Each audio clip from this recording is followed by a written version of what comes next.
Assalamualaikum warahmatullahi wabarakatuh. Yang terhormat Ibu Kartika Sari selaku dosen mata kuliah Statistika kelas GE.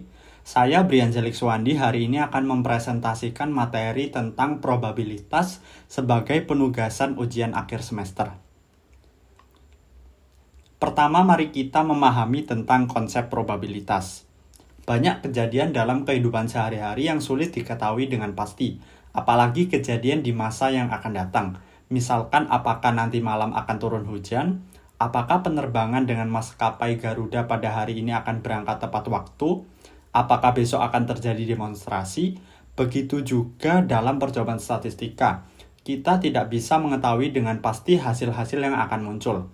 Meskipun kejadian-kejadian tersebut tidak pasti, kita bisa melihat fakta-fakta yang ada untuk menuju derajat kepastian atau derajat keyakinan bahwa sesuatu akan terjadi.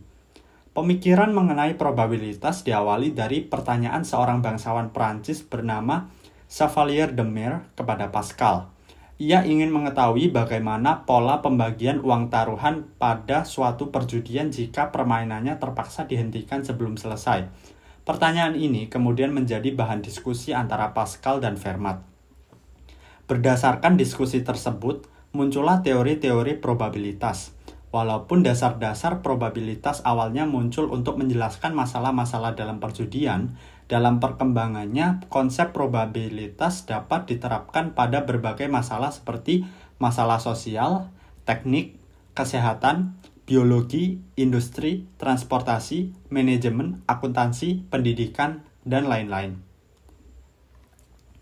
Probabilitas merupakan besarnya kesempatan atau kemungkinan suatu peristiwa akan terjadi. Besarnya kesempatan dapat ditulis dalam bentuk bilangan desimal, pecahan, atau persen. Dengan demikian, kita dapat menentukan probabilitas terjadinya hujan, munculnya angka 1 pada percobaan pelemparan dadu, probabilitas munculnya kartu as pada penarikan kartu dari sekelompok kartu bridge, dan lainnya. Perumusan probabilitas. Perumusan konsep dasar probabilitas dilakukan dengan 3 cara, yaitu probabilitas klasik, probabilitas empiris, dan probabilitas subjektif.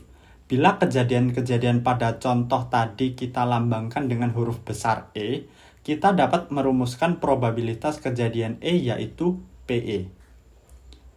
Yang pertama, probabilitas klasik. Probabilitas klasik digunakan ketika setiap hasil dalam ruang sampel memiliki kemungkinan yang sama untuk terjadi. Rumusnya yaitu PE sama dengan NE per NS.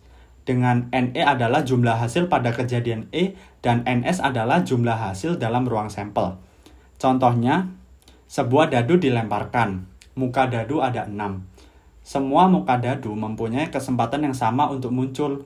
Salah satu muka yang akan muncul dari muka-muka dadu itu, NE sama dengan 1 adalah muka dadu 1, 2, 3, 4, 5, atau 6. Maka probabilitas kejadian E adalah PE sama dengan P1, sama dengan P2, sama dengan P3, sama dengan P4, sama dengan P5, sama dengan P6, sama dengan NE per NS, sama dengan 1 per 6.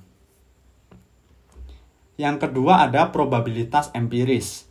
Probabilitas empiris didasarkan pada pengamatan yang diperoleh dari eksperimen probabilitas. Probabilitas empiris suatu peristiwa E adalah frekuensi relatif dari peristiwa E. Rumusnya yaitu PE sama dengan F per N. Dengan F adalah frekuensi kejadian E dan N adalah frekuensi total. Contohnya, dari 100 mahasiswa yang mengikuti ujian statistika, distribusi frekuensi nilai mahasiswa adalah seperti tabel berikut. Maka probabilitas kejadian E mahasiswa memperoleh nilai tersebut adalah PE sama dengan P45 sama dengan 10 per 100. PE sama dengan P55 sama dengan 15 per 100. PE sama dengan P65 sama dengan 30 per 100, dan lain-lain. Yang ketiga, probabilitas subjektif. Probabilitas subjektif yang digunakan untuk menentukan probabilitas suatu peristiwa didasarkan pada selera dan keyakinan individu seseorang.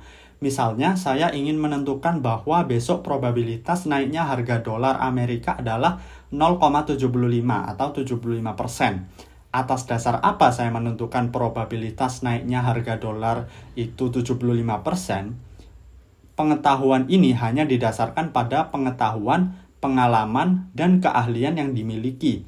Dengan demikian, probabilitas suatu peristiwa yang ditentukan dengan pendekatan subjektif menyebabkan penentuan probabilitas suatu peristiwa antara orang yang satu dengan yang lain dapat berbeda. Hal ini disebabkan oleh tingkat pengetahuan, penguasaan informasi, naluri, dan faktor-faktor lain yang berkaitan dengan peristiwa itu. Tadi di awal saya sempat menyinggung tentang ruang sampel. Jadi saya akan sedikit menjelaskan tentang apa itu ruang sampel. Ruang sampel adalah kumpulan himpunan dari semua hasil yang mungkin muncul atau terjadi pada suatu percobaan statistik. Contohnya, pelemparan sebuah uang logam. Ada dua hasil yang mungkin muncul, yaitu gambar G atau angka A. Nah, dua hasil yang mungkin muncul ini dapat dihimpun menjadi S sama dengan dalam kurung GA. Itulah yang disebut dengan ruang sampel, yang dilambangkan dengan himpunan S. Sedangkan anggota-anggota dari S disebut titik sampel. Setelah kita membahas materi tentang probabilitas secara umum, kita dapat berpikir bahwa probabilitas sejatinya memiliki manfaat yang bisa dipraktikkan dalam kehidupan sehari-hari. Manfaat probabilitas dalam kehidupan sehari-hari adalah membantu kita dalam mengambil suatu keputusan, serta meramalkan kejadian yang mungkin terjadi. Jika kita tinjau pada saat kita melakukan penelitian, probabilitas memiliki beberapa fungsi antara lain. Yang pertama, membantu peneliti dalam pengambilan keputusan yang lebih tepat. Pengambilan keputusan yang lebih tepat dimaksudkan tidak ada keputusan yang sudah pasti karena kehidupan mendatang tidak ada yang pasti kita ketahui dari sekarang, karena informasi yang didapat tidaklah sempurna. Yang kedua, dengan teori probabilitas, kita dapat menarik kesimpulan secara tepat atas hipotesis yang terkait tentang karakteristik populasi. Menarik kesimpulan secara tepat atas hipotesis yang terkait tentang karakteristik populasi pada situasi ini, kita hanya mengambil atau menarik kesimpulan dari hipotesis. Bukan berarti kejadian yang akan datang dan yang akan terjadi sudah diketahui.